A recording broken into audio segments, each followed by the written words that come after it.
Vivez une semaine gourmande dans le cours du jour, parrainé par la chocolaterie Stettler.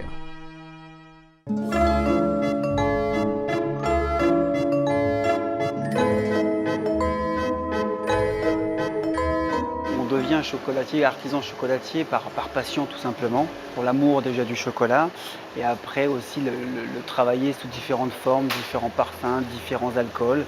Donc innover, créativité et surtout ne pas avoir peur de faire des choix qui peuvent paraître par moments un peu faux follets. Tout est question de finesse et de dosage. La différence entre les chocolats artisanaux et industriels, c'est d'abord l'amour de leur métier que les artisans chocolatiers témoignent par leur créativité. Le chocolat, inutile de vous dire que moi, je l'adore. Il m'adore aussi. J'en ai partout dans ma vie, dans mes tournées, dans mes spectacles. J'ai même écrit un livre, le titre, « La vie, c'est comme une boîte de chocolat », c'est vous dire.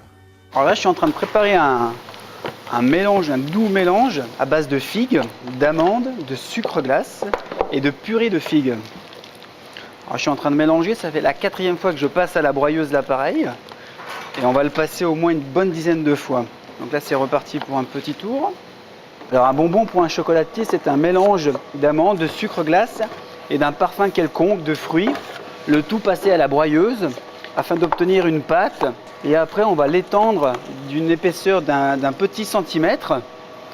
Et une fois que cette plaque sera faite, on va tailler à l'aide d'emporte-pièces de petite taille, de minuscules intérieurs qu'on va passer après à l'enrobeuse lait. C'est une machine qui nous sert à enrober le bonbon ou la truffe. C'est une machine qui a 30 ans. Donc la température du chocolat est très importante, maximum 32 degrés. Donc il y a une courbe de cristallisation qui est la suivante. 45-50 degrés la fonte, on descend le chocolat à 26-27 degrés et on remonte à 31-32 degrés.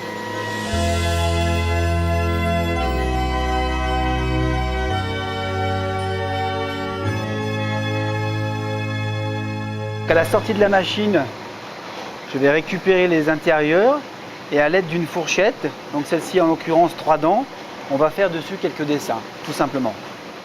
C'est un massepain à l'abricot, c'est un mélange d'amandes, de sucre glace et d'abricots confits. Et le principe reste le même que la rose. On fait chauffer la crème à 50-60 degrés. Et dès que la température est acquise, on injecte dedans donc le romarin qu'on a légèrement broyé. Le mélange abricot-romarin, magnifique. Ah ouais. Là cet été, on a travaillé le basilic sous différentes formes. On est parti sur une truffe à la fraise et basilic, donc ganache fraise, ganache basilic. Les gens un petit peu au départ étaient réticents, les premières bouchées ont été hésitantes. Et puis après le bonheur, c'est de revoir les gens une semaine après, puis se dire on revient justement pour vos fameuses truffes basilic fraise.